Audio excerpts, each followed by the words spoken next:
Hi all, in this video we're going to look at our first lower course feature, an oxbow lake.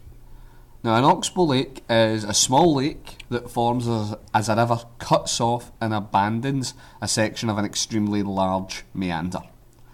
Now to start this answer off, first you should explain how a meander actually forms. Now if you need a recap on this, you can rewatch the previous video, but that should be the first thing that you explain. So we've explained how our meander forms, and we've got something that will maybe look a little like this.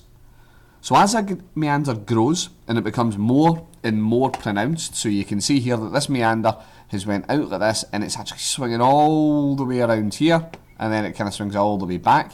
And you do get this, these are relatively common.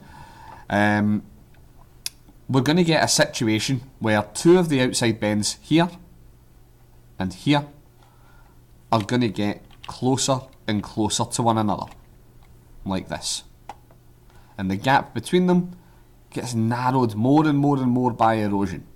And you can also see that the inside here, you're getting a larger and larger area of deposition. Now this is going to continue. This process is going to keep going, and eventually the river's going to flood. Now rivers flood naturally all the time, and when this river floods, that little gap, the neck that we had here, is so narrow that the river's been able to punch straight through it. Now at this stage, some of the water is going to flow around the full old course of the river that we had, but the vast majority of it is going to come straight down and straight through this new course that's been created. Natural things will always take the easiest route they can, and when we're talking about rivers, it's the easiest route downhill, so it's just running straight by gravity and it's going to go downhill. So what's going to happen eventually is the river is going to abandon the section we had in here.